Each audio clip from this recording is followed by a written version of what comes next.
Oke, shalom, selamat malam teman-teman. Hari ini RA kita bahas dengan tema roh jahat yang daripada Allah.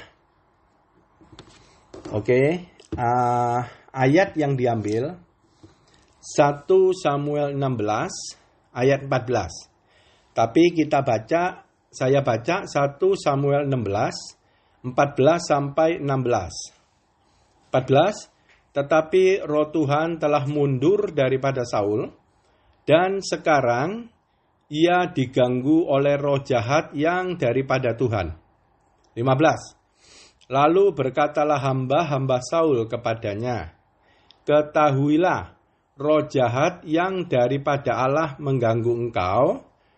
16, baiklah tuanku menitahkan hamba-hambamu yang di depanmu ini mencari seorang yang pandai main kecapi. Apabila roh jahat yang dari Allah itu hinggap padamu, haruslah ia main kecapi, maka engkau merasa nyaman. Kita lanjut lompat ke ayat 23. Dan setiap kali apabila roh yang daripada Allah itu hinggap pada Saul, maka Daud mengambil kecapi dan memainkannya. Saul merasa lega dan nyaman, dan oleh roh jahat itu undur daripadanya.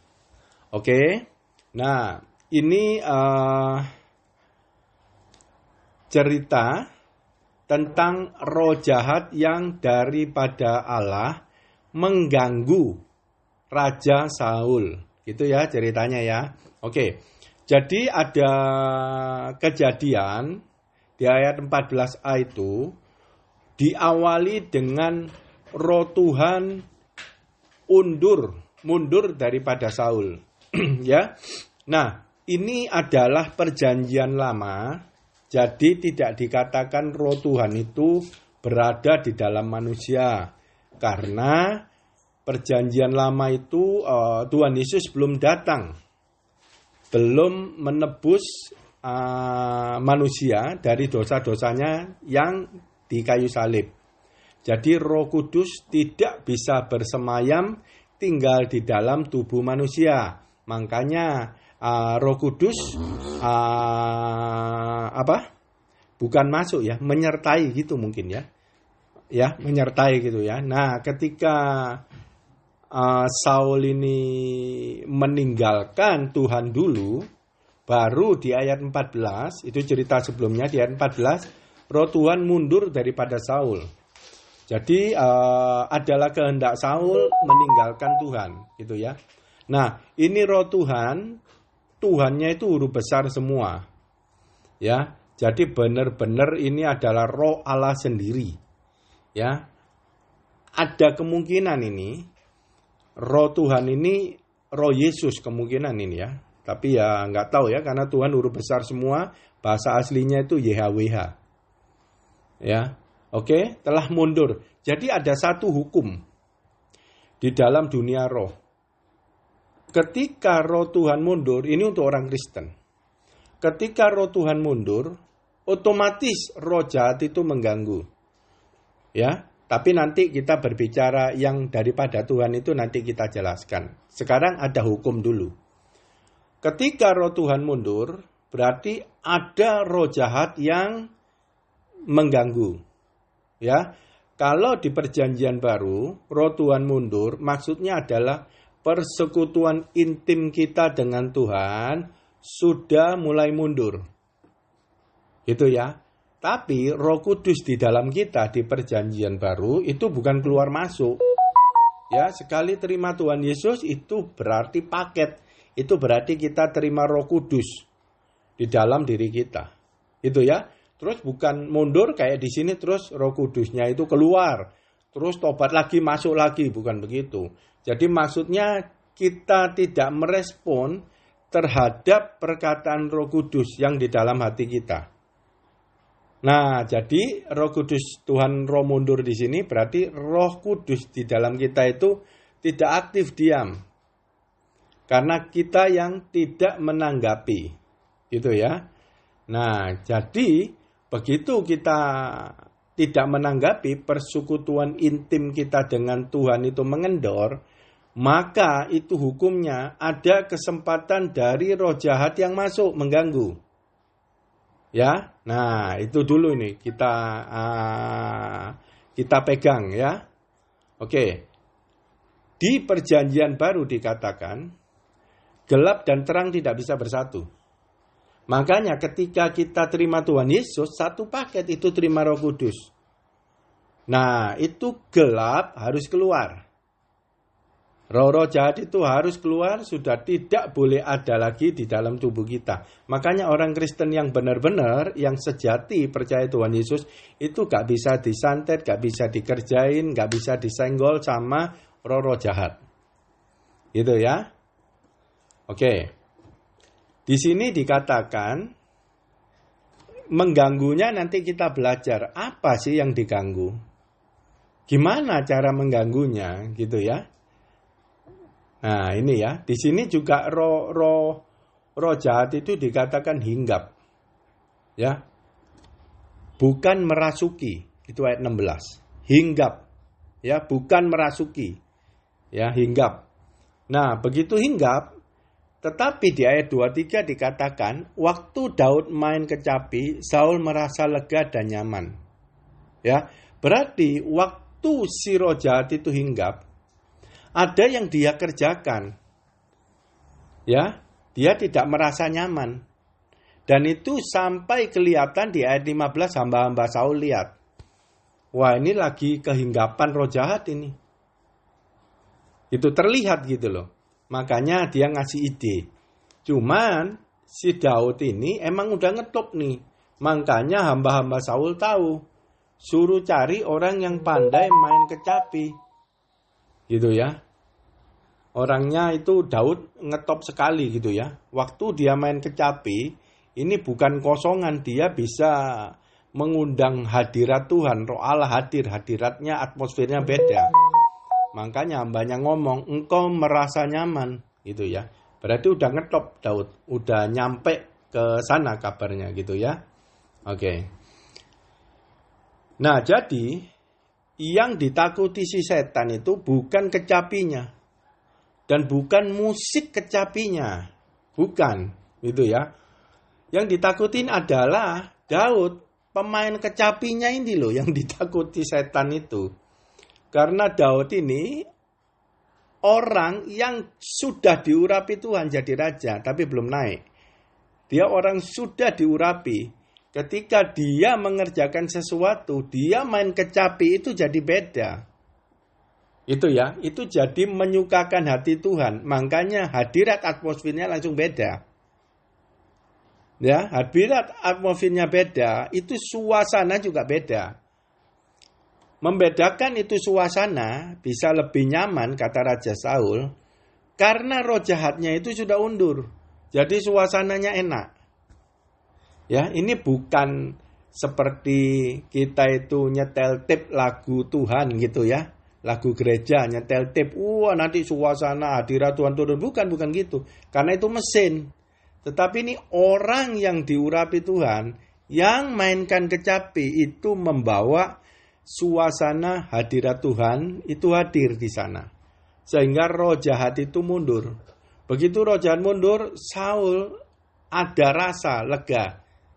Karena dia kena sama intimidasi daripada roh jahat itu. Gitu ya. Nah, ya itu ceritanya.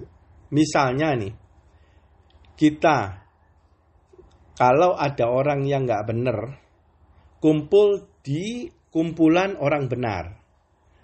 Nah, itu kan lain atmosfernya. Dengan orang benar yang masuk, orang benar yang nakal nih. Terus masuk ke kumpulan yang tidak benar. Dia bisa kebawa. Atmosfernya sudah beda, banyak roh jahat.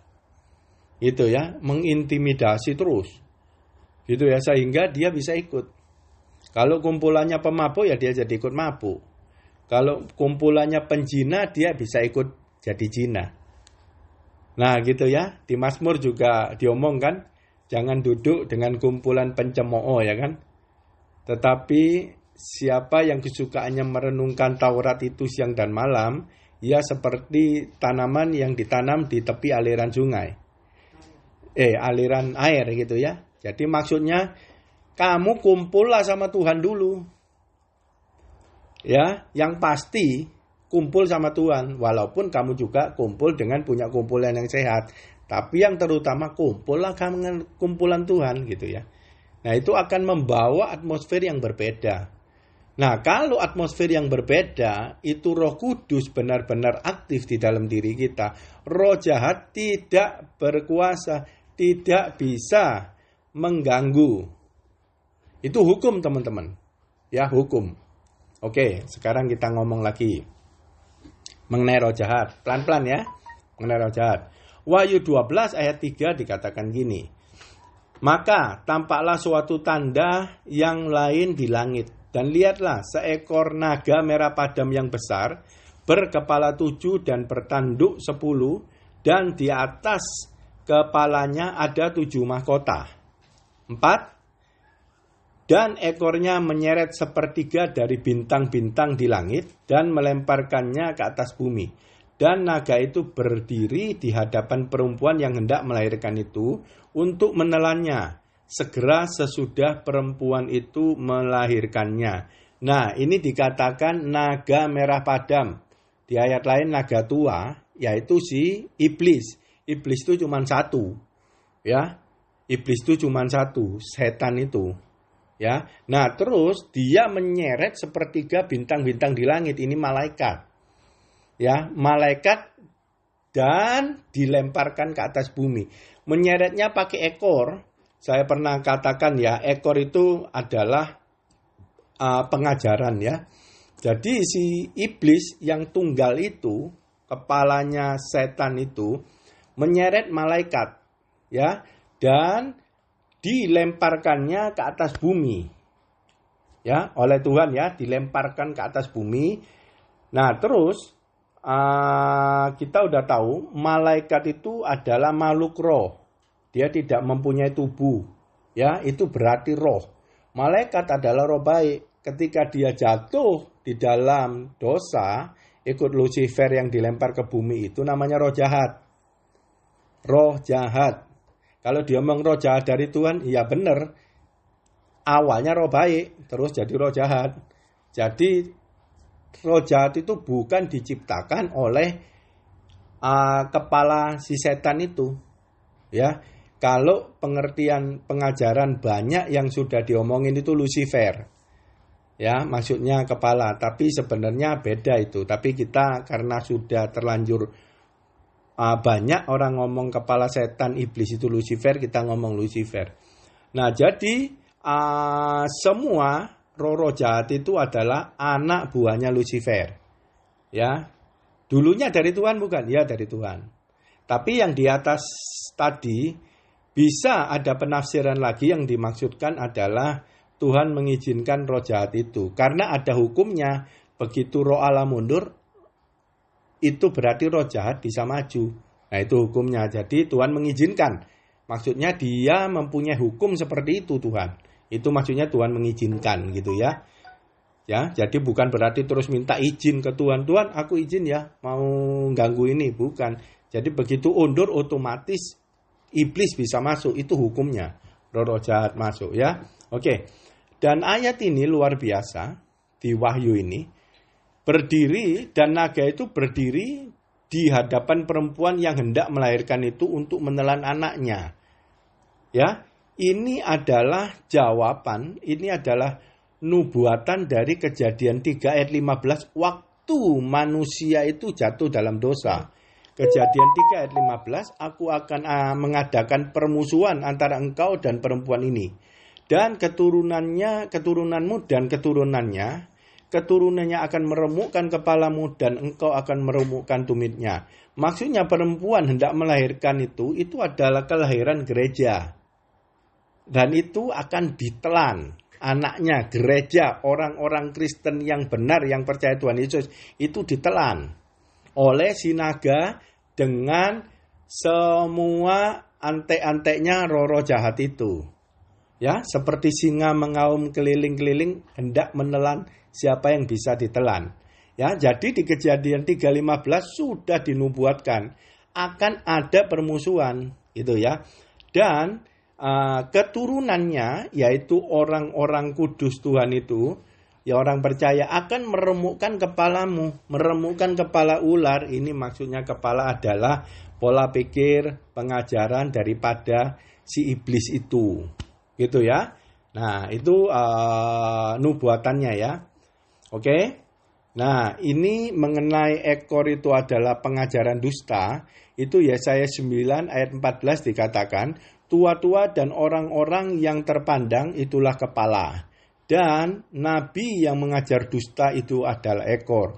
Jadi dikatakan ekor menyeret sepertiga, itu maksudnya itu adalah pengajaran. Jadi Lucifer ini iblis, kepalanya itu mempengaruhi banyak malaikat di surga, sepertiga ikut ke dia. Terus dilempar ke bumi dan itu jadilah roh-roh jahat. Oke?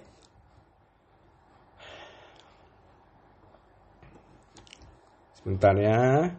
Nah, terus Wahyu 12 dilanjut ya, ayat 9 dikatakan gini. Dan naga besar itu si ular tua yang disebut iblis atau Satan. Nah ini pribadi satu ini. Iblis itu satu. Yang menyesatkan seluruh dunia. Dilemparkan ke bawah. Ya dilemparkan ke bumi bersama-sama dengan malaikat-malaikatnya. Nah ini jelas ya.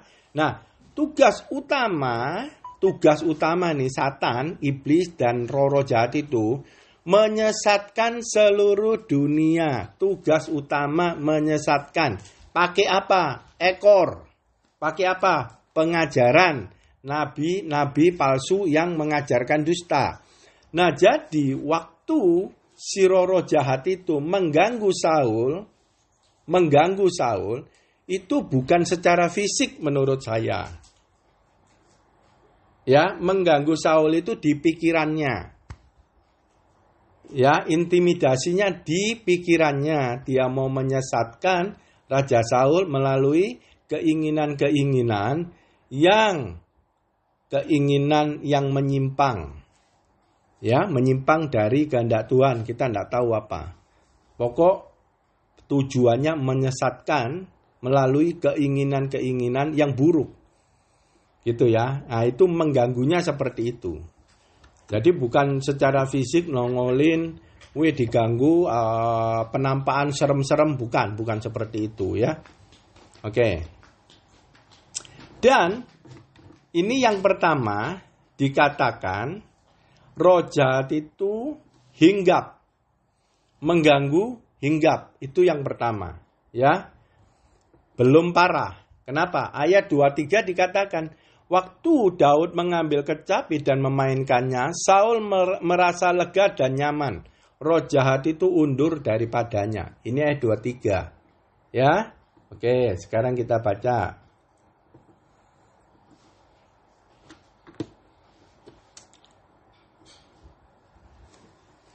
Kita baca 1 Samuel 18 ayat 9. Sebentar saya lihat. Nah, ayat 10. Nanti saya urutkan ya, saya baca dulu. Ayat 10. 1 Samuel 18 ayat 10.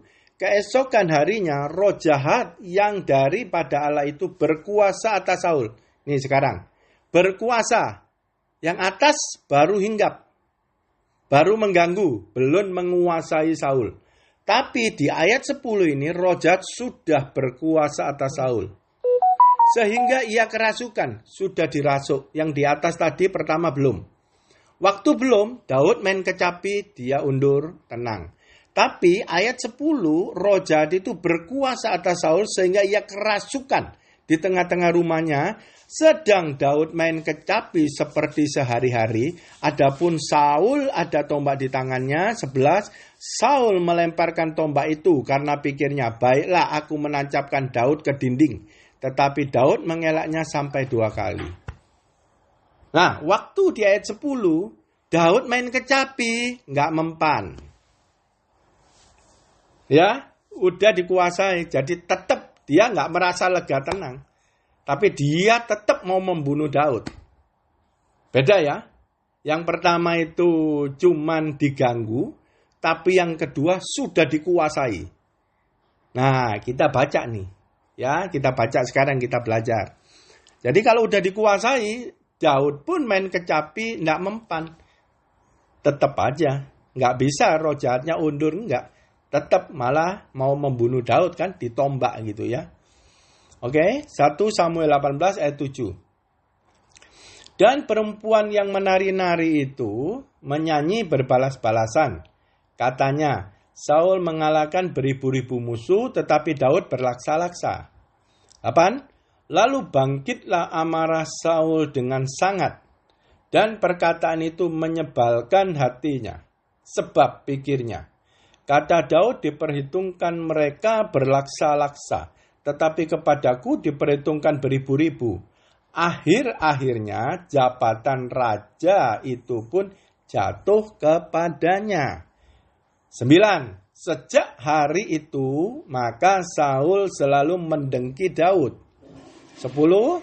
Keesokan harinya, roh jahat yang daripada Allah itu berkuasa atas Saul, sehingga ia kerasukan di tengah-tengah rumah. Sedang Daud main kecapi seperti sehari-hari, adapun Saul ada tombak di tangannya. 11. Saul melemparkan tombak itu karena pikirnya, baiklah aku menancapkan Daud ke dinding. Tetapi Daud mengelaknya sampai 2 kali. Jadi begini ceritanya, di atas itu tadi Saul itu senang sama Daud, karena begitu main kecapi, dia lega, roh jahat undur. Jadi Daud disayangi Saul. Terus dijadiin pengawal, terus disuruh perang. Dan dia menang terus. Nah, waktu menang terus, perempuan menari-nari, ayat 7, berbalas-balasan gitu ya. Saul beribu-ribu, Daud berlaksa-laksa. Nah, ini sumbernya. Bangkitlah amarah Saul dengan sangat. Kenapa? Karena akhir-akhirnya jabatan raja pun itu jatuh kepadanya. Nah itu permasalahannya. Kenapa? Akhirnya yang jadi masalah adalah bangkitlah amarah Saul dengan sangat. Dengan sangat. Ini masalah itu sangat. Yang buruk itu dengan level tinggi. Itu namanya sangat. Baru ketika itu terjadi di posisi sangat yang negatif, yang buruk itu, baru roh jahat itulah berkuasa. Sebelumnya tidak. Ya, jadi kalau marah yang sangat, baru itu roh jahat mengambil alih berkuasa. Kenapa? Pikirannya udah tidak sehat lagi. Udah gak Tuhan-Tuhanan. Sebelumnya bahkan masih 50-50 nih. Begitu Daud main, oke, lega. Sekarang Daud main kecapi, nggak ada efek sama dia. Ya, nah sekarang kita lihat nih. Amarah yang sangat. Apa sangat itu? Ya.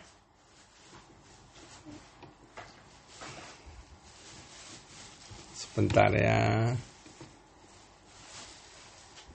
Sangat itu adalah sebentar saya catat di mana ini tadi.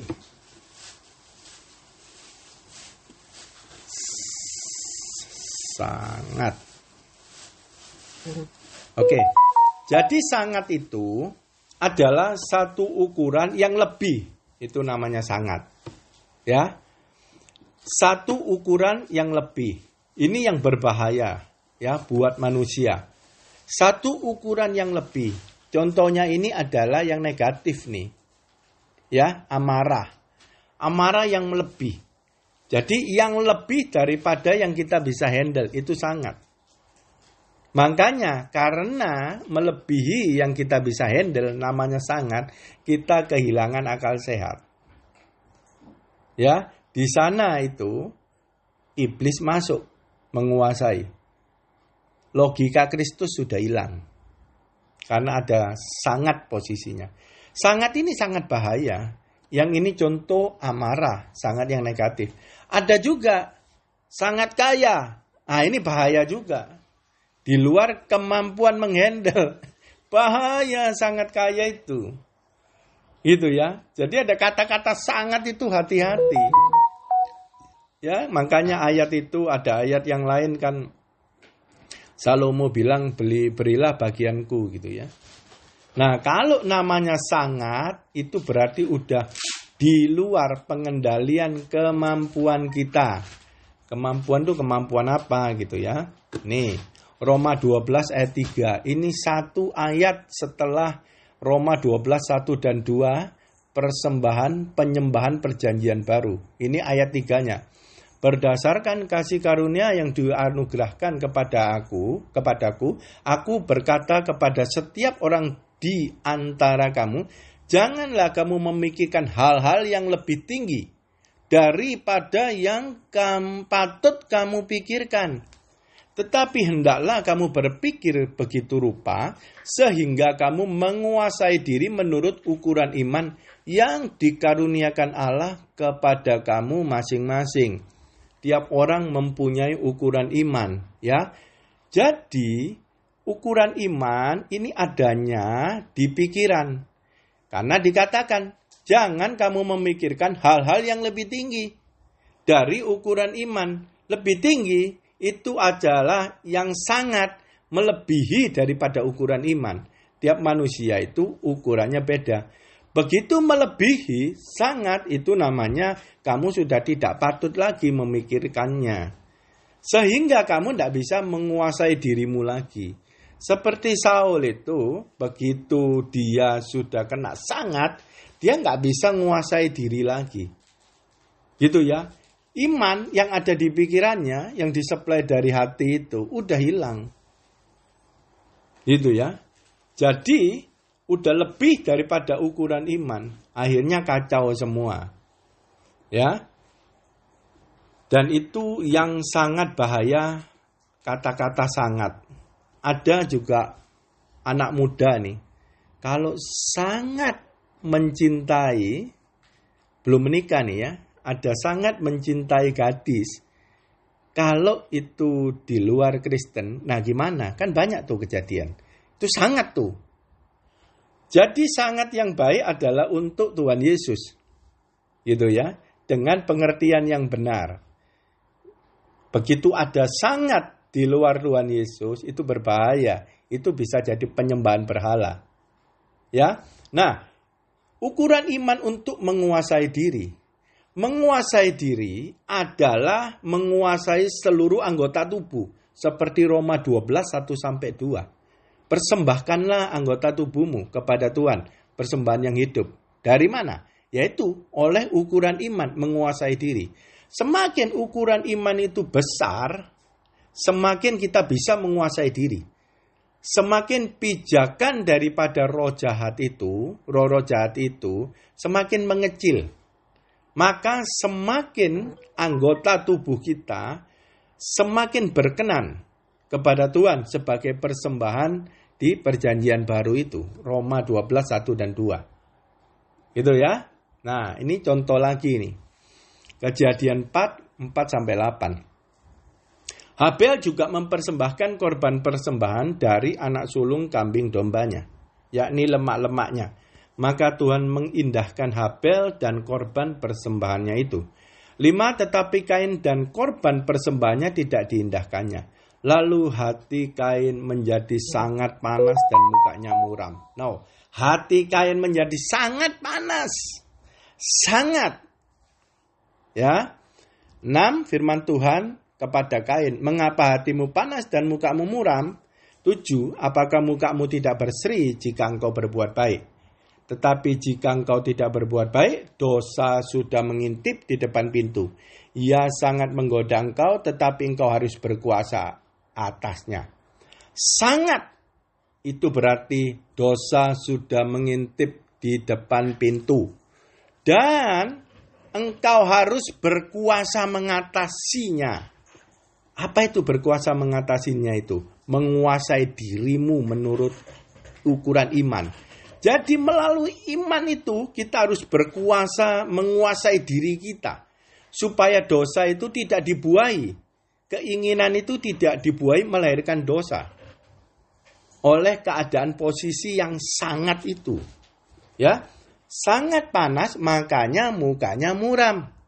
Ada kemungkinan waktu Saul digodai, dia itu sempat ya terpesona oleh godaan gangguan daripada si iblis. Kelihatan dari raut mukanya, ada kemungkinan nih ya. Ya, dari mukanya gitu ya. Kok nggak lega, kok gini, kok gitu ya. Kelihatan ya. Ini tafsiran ya. Oke. Terus akhirnya si Kain ini membunuh si Habel. Ya, karena dia tidak bisa menguasai anggota tubuhnya. Sehingga dipakailah oleh iblis. Ya. Oke, jadi sangat adalah posisi yang sangat menggoda. Sangat menggoda, ya. Ini jangan dianggap enteng ya. Sangat itu. Nah, jadi hati-hati dengan posisi sangat itu ya. Jadi kita fokus sekarang adalah mengenai ukuran iman. Kita tiap hari harus berusaha memperbesar ukuran iman. Iman dikasih Tuhan Yesus ya, dikaruniakan ya. Jadi supaya besar itu adalah kita memburu pengenalan akan Tuhan. Rema, pewahyuan, nah itu jadinya iman. Iman timbul dari pendengaran akan firman Tuhan ya.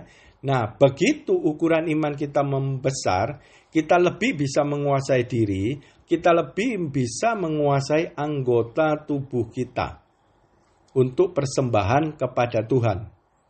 Ya, jadi perintah Tuhan di awal aja kejadian 4 harus berkuasa atasnya. Kalau kita pribadi manusia kalah, gak bisa. Jadi maksudnya ini iman, ukuran iman itu nanti yang berkuasa atas seluruh tubuh kita. Oke?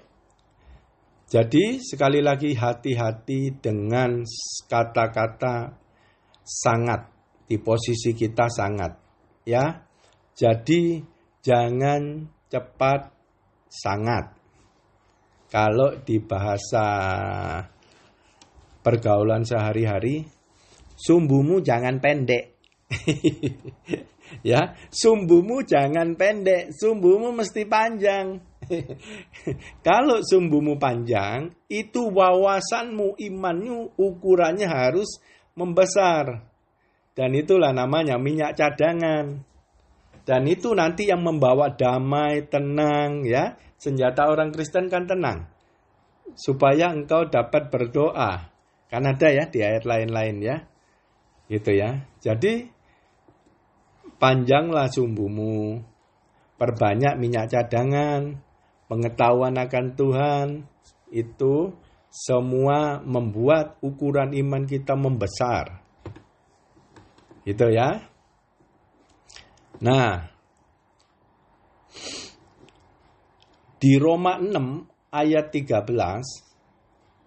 Dikatakan gini, dan janganlah kamu menyerahkan anggota-anggota tubuhmu kepada dosa untuk dipakai sebagai senjata kelaliman. Nah ini ya, tetapi serahkanlah dirimu kepada Allah sebagai orang-orang yang dahulu mati, tetapi yang sekarang hidup, dan serahkanlah anggota-anggota tubuhmu kepada Allah untuk menjadi senjata kebenaran.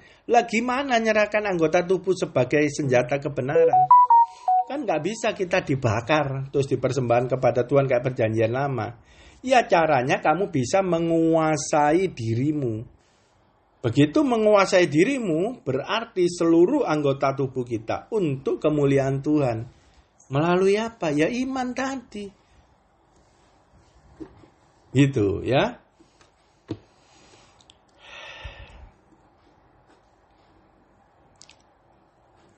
1 Korintus 10 ayat 20, bukan apa yang kumaksudkan ialah bahwa persembahan mereka adalah persembahan kepada roh-roh jahat, bukan kepada Allah. Dan aku tidak mau bahwa kamu bersekutu dengan roh-roh jahat. Bersekutu dengan roh-roh jahat berarti apa? Mendengarkan bisikan perkataan roh-roh jahat. Itu nanti yang akan dilakukan.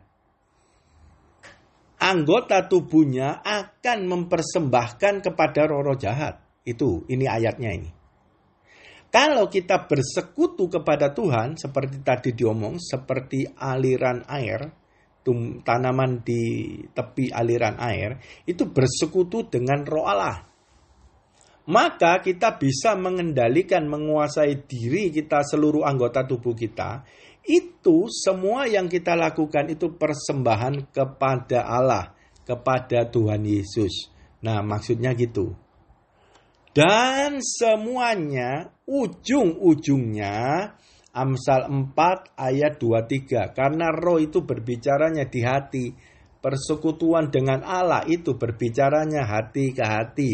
Nanti baru naik ke pikiran, mensuplai pikiran. Makanya setelah terima perkataan Allah, kita baca firman itu, harus dilanjut dengan Yosua 1 ayat 8. Posisi Maria, terus renungkanlah firman itu.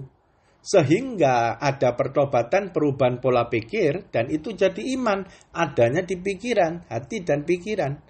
Ketika itu pertobatan, dan pertobatan itu logika Kristus, itu yang menguasai diri kita, berarti menguasai seluruh anggota tubuh kita. Jadi kita baru ngerti ayat Amsal 4 ayat 23 itu sumbernya. Jagalah hatimu dengan segala kewaspadaan, karena dari situlah terpancar kehidupan. Baru kita tahu Amsal 4 ayat 23 itu panjangnya seperti itu. Terpancar kehidupan. Kalau itu mampet, mati.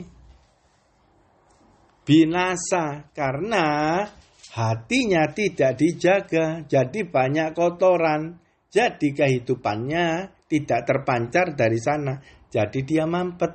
Jadi yang kotor itu keluar dari hati, mensuplai pikiran. Kalau hatinya bersih, kita buang semua kotoran pakai firman Tuhan, maka terpancar kehidupan dari hati. Terpancar itu jadi dia naik ke pikiran. Ketika direnungi, dan itu jadilah perubahan pola pikir, pertobatan, dan kita memiliki yang namanya logika Kristus. Nah, jadi kita belajar betapa pentingnya ya kumpulan, dan betapa pentingnya itu kita menjaga hati dan tetap harus membina keintiman dengan Tuhan. Begitu kita mengendor, begitu kita meninggalkan, dan itu tidak kerasa ya, itu otomatis hukumnya roh jahat ada tempat pijakan masuk. Yang pertama itu hinggap. Dan nanti ada satu keadaan yang sangat krusial itu, yang namanya posisi sangat. Nah, ini harus hati-hati. Kita harus jadi orang Kristen yang sumbu panjang. Oleh iman, pengenalan akan Tuhan, wawasan. Ya. Dan maka itu roh jahat tidak ikut andil di dalam kehidupan kita. Dan tubuh kita kuasai. Apa yang kita lakukan semua dari seluruh anggota tubuh kita itu menjadi persembahan yang berkenan buat Tuhan Yesus. Tuhan Yesus luar biasa dahsyat.